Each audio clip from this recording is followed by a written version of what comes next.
Kajian Kitab.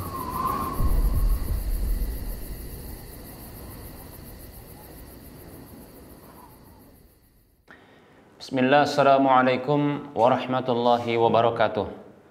Innal hamdalillah nahmaduhu wa nasta'inuhu wa nastaghfiruh wa na'udzu billahi min shururi anfusina wa min sayyiati a'malina. May yahdihillahu fala mudilla lahu wa may yudlilhu fala hadiyalah. Wa asyhadu an la ilaha illallah wahdahu la syarika lah. Wa asyhadu anna Muhammadan abduhu wa rasuluhu sallallahu alaihi wasallam. Qala Allah tabaraka wa ta'ala, ya ayyuhalladzina amanu taqullaha haqqa tuqatih wa la tamutunna illa wa antum muslimun. Ya ayyuhan nasu taqu rabbakumul ladzi khalaqakum min nafsin wahidah wa khalaqa minha zawjaha wa bassa minhuma rijalan katsiran wa nisaa'a wattaqullaha alladzi tasaaluna bihi wal arham innallaha kana 'alaikum raqiba. Ya ayyuhalladzina amanu taqullaha wa qulu qawlan sadida yuslih lakum a'malakum wa yaghfir lakum dhunubakum wa man yuti'illaha wa rasulahu faqad faza fawzan 'azima. Amma ba'd. Fa inna asdaqal hadisi kitabullah wa khairal huda huda Rasulillah sallallahu alaihi wasallam wa syarrul umuri muhdatsatuha wa kullu muhdatsatin bid'ah wa kullu bid'atin dhalalah wa kullu dhalalatin finnar. Alhamdulillah, segala puji hanya untuk Allah tabaraka wa taala. Salawat dan salam tak lupa kita ucapkan untuk Nabi kita Muhammad sallallahu alaihi wasallam. Semoga Allah subhanahu wa ta'ala menutup kehidupan kita dalam kondisi kita terhitung sebagai hamba-hamba yang taat kepada Allah dan Rasulnya. Amin ya rabbal alamin. Para pemirsa Rosyad TV dan para pendengar radio Medan Mengaji serta para pemirsa media-media sunnah yang turut serta menyiarkan kajian ini. Bahasan tentang sholat berjamaah sudah berlalu dan sedikit kita akan menyentuh pembahasan terkait dengan hukum seputar masjid. Hubungannya dengan sholat berjamaah adalah pelaksanaan sholat fardu secara berjamaah itu adalah di tempat di mana dikumandangkan adzan, yaitu di masjid. Oleh karenanya kita sedikit akan membahas terkait dengan hukum seputar masjid. Para hamba Allah rahimani wa rahimakumullah, ketahui bahwasanya masjid merupakan rumah Allah subhanahu wa ta'ala. Masjid merupakan rumah Allah subhanahu wa ta'ala dan itu milik Allah subhanahu wa ta'ala. Allah berfirman dalam surah Al-Jin, a'udzu billahi minasyaitonir rajim, wa annal masajida lillahi fala tad'u ma'allahi ahada. Allah katakan, dan bahwasanya masjid-masjid itu milik Allah, maka janganlah kalian beribadah, berdoa kepada selain Allah bersama dengan Allah subhanahu wa ta'ala. Jadi masjid adalah rumah Allah seluruhnya. Para hamba Allah rahimani wa rahmakumullah, milik Allah. Dan masjid merupakan tempat yang paling afdol di permukaan bumi. Namun harus kita ketahui sesungguhnya di antara masjid-masjid itu ada masjid yang paling afdol. Itulah dia 3 masjid yang akan kita sebutkan secara berurutan keutamaannya. Yang pertama adalah Masjidil Haram yang ada di kota Makkah. Kemudian Masjidun Nabawi, yaitu masjid yang ada di kota Madinah. Kemudian Masjidil Aqsa, yaitu yang ada di Palestina, di bumi Syam. Baik para hamba Allah rahimani wa rahimakumullah, masjid yang paling afdal adalah 3 masjid ini. Ada hadis Nabi Shallallahu Alaihi Wasallam yang diriwayatkan oleh Imam Al Bukhari dalam kitab Sahihnya di nomor urut hadis 1190. Dari Abu Hurairah radhiyallahu anhu bahwa Nabi Shallallahu Alaihi Wasallam beliau bersabda, "Salatun fi masjidi hadza khairun min alfi salatin fi ma siwahu illa al masjidal haram."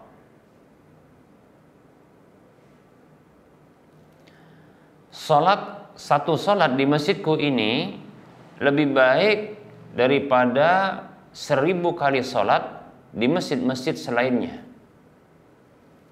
kecuali Masjidil Haram. Disebutkan dalam hadis yang lain, ya, yang maknanya salat di Masjidil Haram itu lebih baik daripada 100.000 kali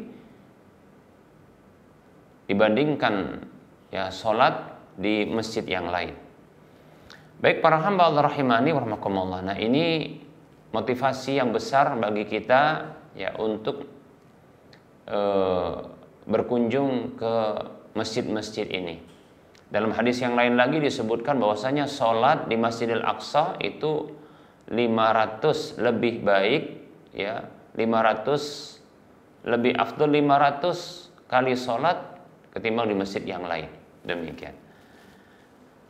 Nah, oleh karenanya urutannya adalah yang pertama, yang paling afdal Masjidil Haram, karena sholat di dalamnya itu 100.000 kali lebih utama. Kemudian yang kedua adalah Masjid Nabawi, keutamaannya adalah sholat di dalamnya itu lebih baik daripada 1000 kali sholat di masjid yang lain. Yang ketiga adalah sholat di Masjidil Aqsa yang keutamaannya lebih baik ya 500 kali sholat di masjid yang lain kalau sholat di masjid tersebut. Baik para hamba Allah rahimani wa rahimakumullah. Oleh karenanya sampai-sampai ya Nabi Shallallahu Alaihi Wasallam bersabda seperti ini. Dalam hadis yang diriwayatkan oleh Imam Al Bukhari dalam kitab Sahihnya di nomor urut hadis 1189 dan Imam Muslim dalam kitab Sahihnya di nomor urut hadis 1397. Dari Abu Hurairah radhiyallahu anhu bahwa Nabi Shallallahu Alaihi Wasallam dia bersabda, la tushaddur rihala illa ila salasati masajida, masjidi hadza wa masjidi al-harami wa masjidil aqsa.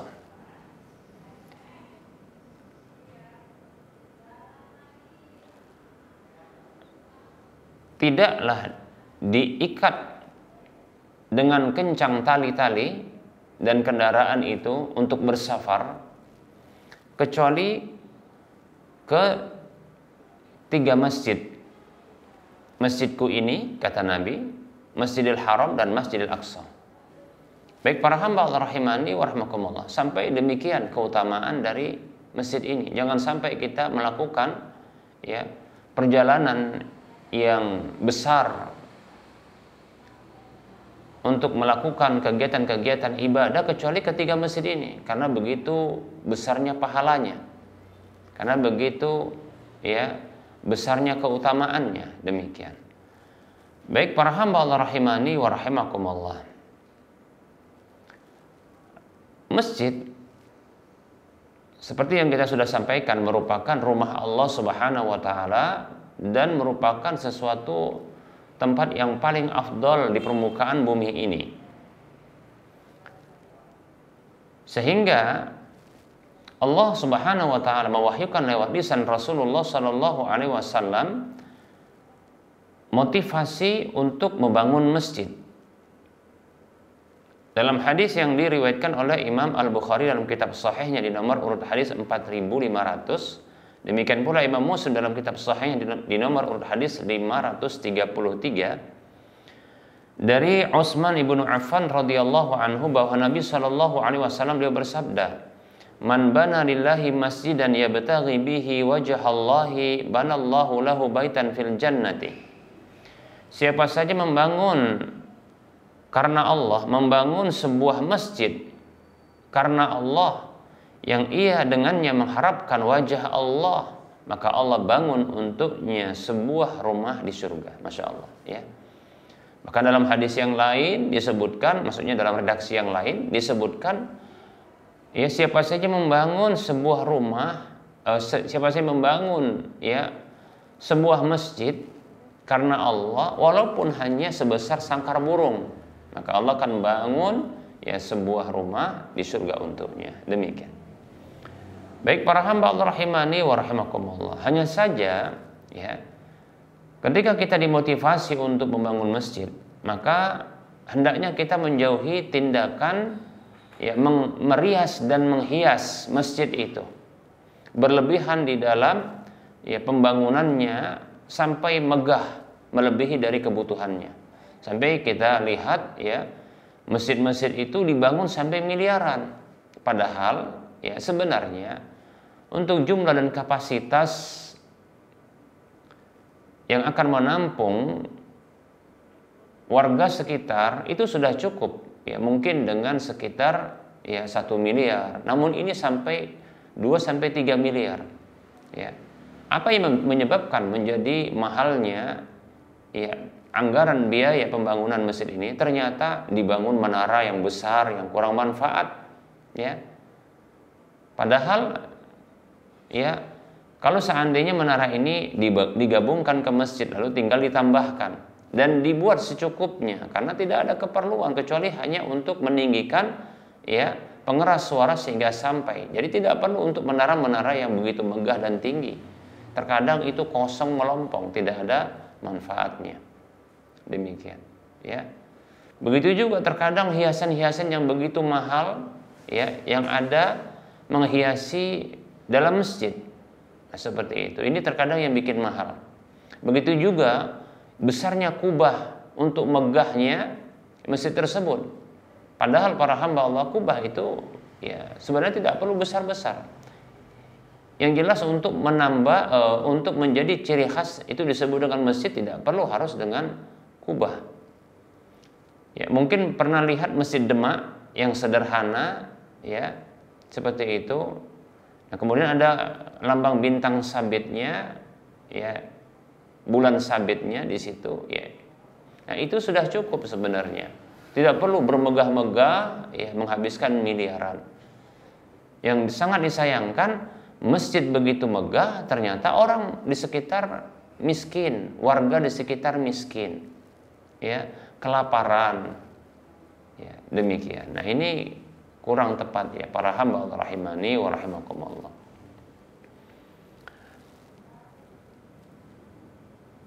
Ada hadis yang bermuatan celaan terhadap sikap berlebih-lebihan di dalam menghiasi, merias dan menghias masjid. Ya. Dari Anas bin Malik radhiyallahu anhu bahwa Nabi sallallahu alaihi wasallam beliau bersabda, "La taqumu sa'atu hatta yatabahan nasu bil masajidi." Hadis ini hadis yang dikeluarkan oleh Imam Abu Daud dalam kitab Sunannya, An-Nasai juga dalam kitab Sunannya, Ibnu Majah dalam kitab Sunannya, Imam Ahmad dalam kitab Musnadnya. Ini hadisnya sahih.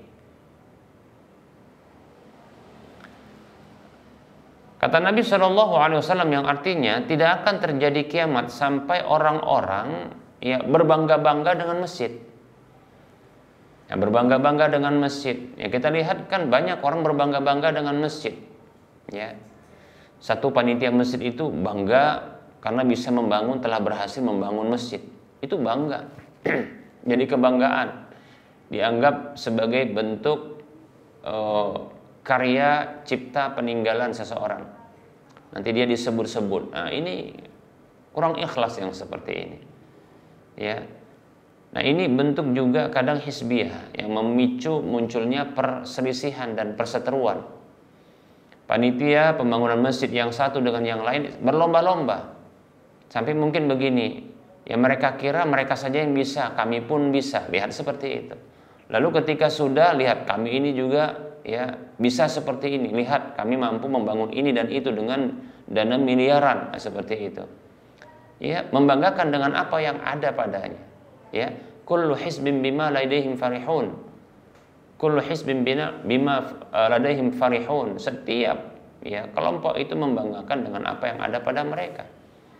Nah, itu kelompok ya yang ini jelek sekali para hamba Allah rahimani wa rahimakumullah.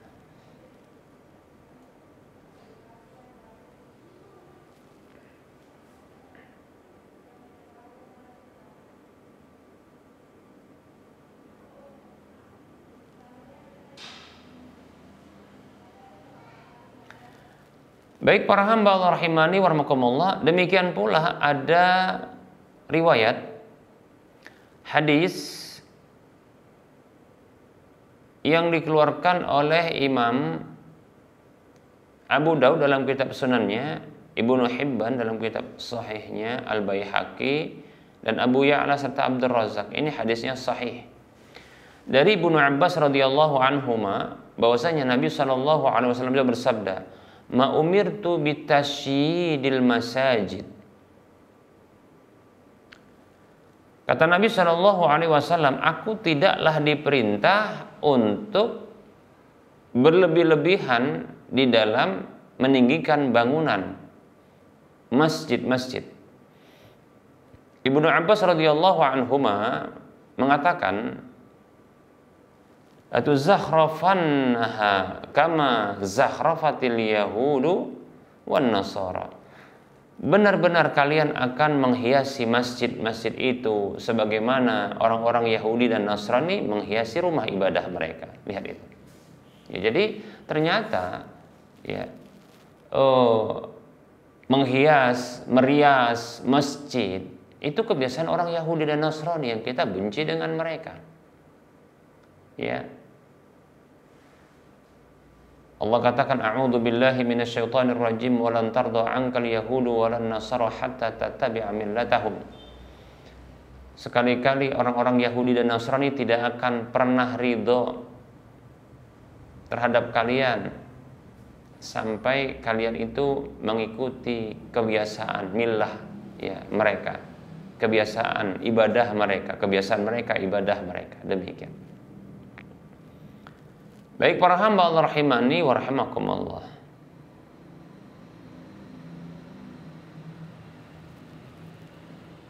Begitu juga ya ketika Umar radhiyallahu an di masa kekhilafahan beliau memerintahkan untuk memperbaiki masjid. Maka beliau mengatakan, akinnan nasa minal matar, ya. Berilah kenyamanan kepada orang-orang ya dari curahan hujan. Maksudnya adalah kita katakan atap ya ketika itu mengalami bocor ya, lantas Umar memerintahkan untuk diperbaiki ya. Maka ya tahanlah orang-orang dari hujan ya, beri kenyamanan itu dengan memperbaiki ya atap bagi orang-orang yang ada di masjid. Wa iyyaka an tukhammira au tusaffira fatuftinun nas. Ya. Dan hendaklah engkau hindari, engkau itu ya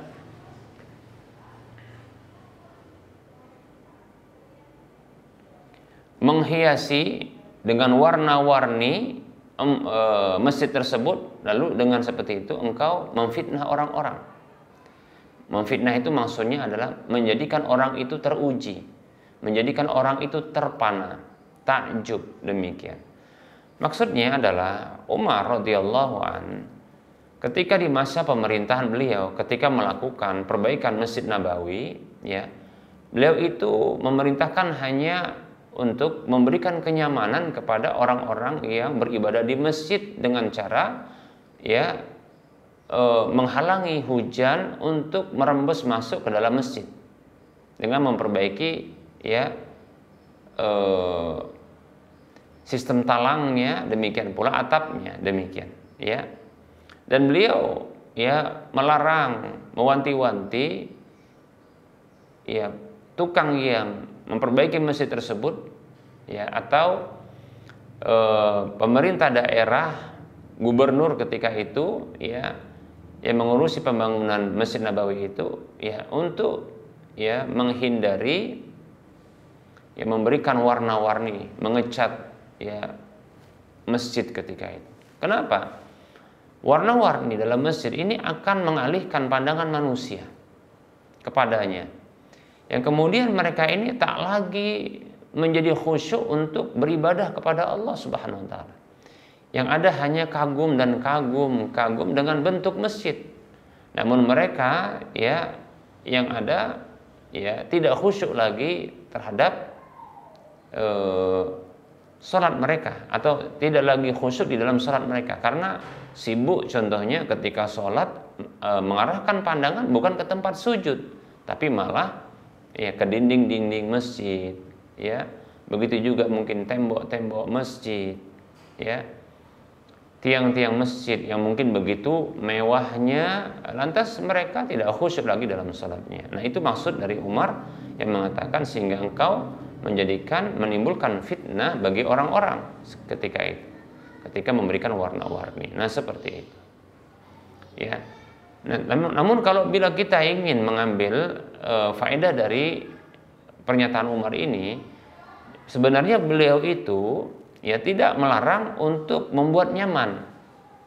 Jadi kalau contohnya masjid dibuat nyaman, ya, namun jangan terlalu megah, mewah dan berwarna-warni, berhias dia, berhias dan berias, dirias dan dihias, sehingga ini akan mengalihkan pandangan ya, orang-orang itu kepadanya, lalu sibuk dengannya, tak lagi sholat, ya. Ya, coba kita tengok sebagian orang-orang yang berada dalam masjid, Masjid Nabawi, Masjidil Haram, itu sibuk dengan selfie-selfinya. Bukan sibuk dengan zikir, bukan sibuk dengan baca Quran, bukan sibuk dia dengan apa? Ya, dengan sholat, menambah sholat, tapi malah sibuk dia dengan apa? Foto. Nah, begitu dia ya. Foto-foto, selfie-selfie, ya. Nah, seperti itu. Nah, ini kan menyedihkan.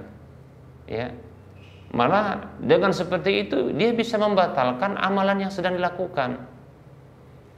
Ya, dia memberitahu kepada orang-orang setelah dia memfoto dirinya selfie di Masjid Nabawi atau di Masjidil Haram, lalu dia foto, dikasih tahu sama orang, nih, aku nih lagi di sini nih, gitu ya.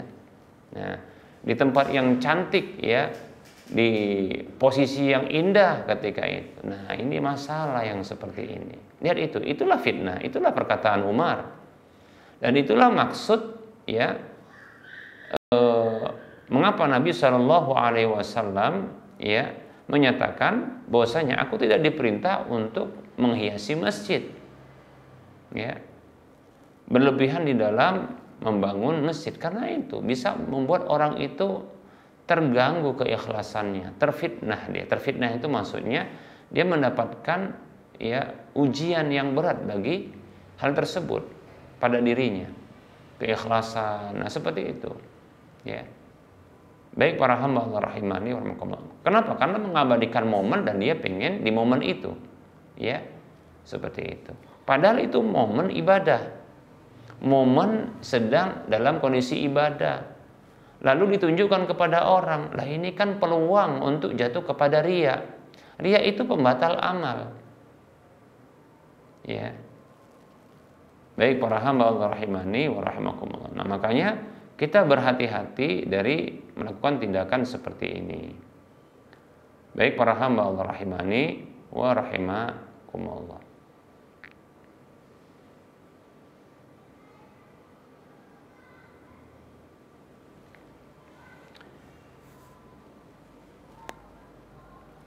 Baik para hamba Allah rahimani wa rahimakumullah. Nah, ini kita cukupkan untuk penyampaian materi, ya. Insyaallah taala kita akan lanjutkan materinya pada pertemuan yang akan datang, masih bahas tentang ya hukum seputar masjid insyaallah taala.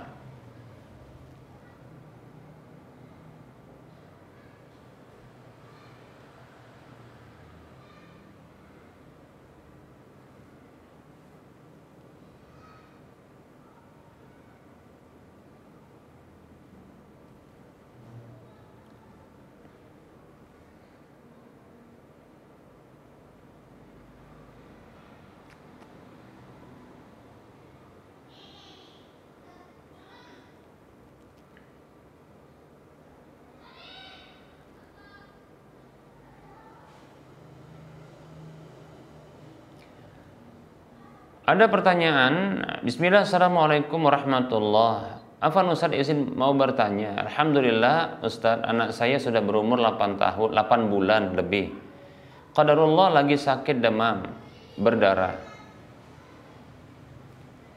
Dan alhamdulillah sudah membaik Ustaz. Selama ini ketika istri bekerja sebagai karyawan biasa, anak saya titipkan di rumah pembantu, khusus yang rumahnya agak jauh dari rumah saya Ustaz.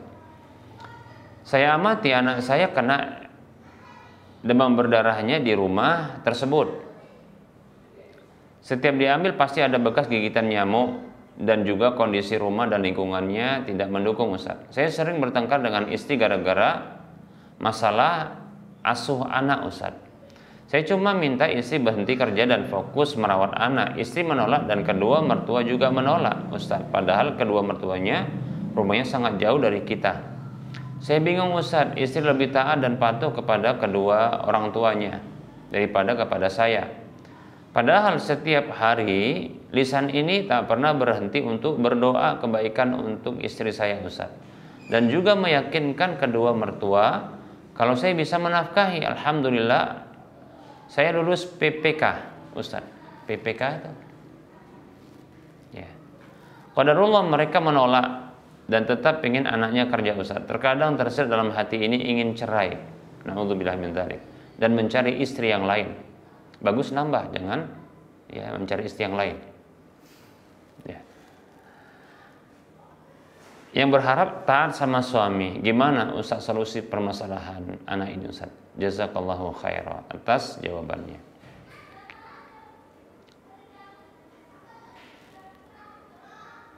Bismillah, waalaikumsalam warahmatullahi wabarakatuh. Semoga Allah subhanahu wa ta'ala memberikan kepada kita pasangan-pasangan hidup yang memiliki kesolehan, yang taat ya kepada Allah dan Rasulnya, dan bisa membantu kita di dalam taat kepada Allah dan Rasulnya. Amin ya rabbal alamin. Dan semoga Allah subhanahu wa ta'ala membersamakan kita ya dengan pasangan hidup kita dan anak turunan kita ke surganya tanpa harus masuk ke dalam nerakanya. Amin ya rabbal alamin. Baik ya, maka saran saya pertama, terus berdoa dan mengharapkan kebaikan kepada Allah subhanahu wa ta'ala untuk istri kita ya. Terus ya berdoa kepada Allah, jangan berputus asa dari kasih sayang Allah subhanahu wa ta'ala.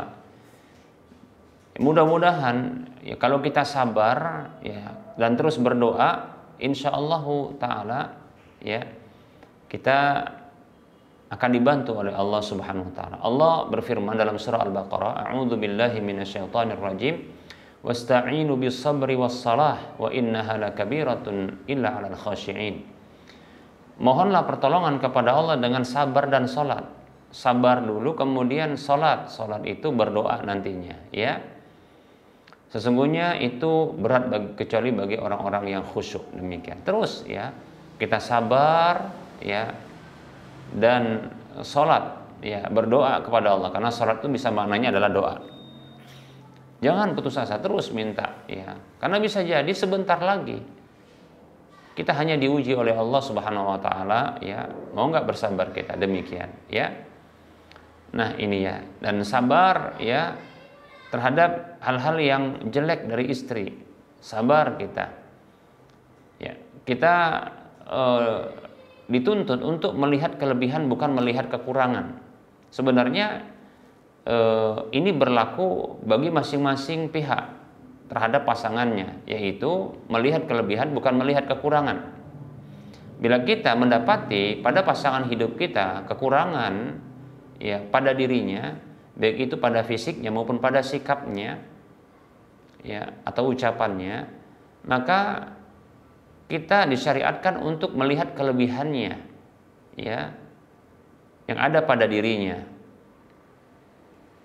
Demikian. Untuk apa? Menutupi kekurangannya. Nah, seperti itu. Nah, mudah-mudahan nanti Allah akan ya balas ya kesabaran kita tersebut dan sikap kita seperti itu ya, dijadikan ya pasangan hidup kita menjadi hamba-hamba yang memiliki kesolehan. Demikian ya.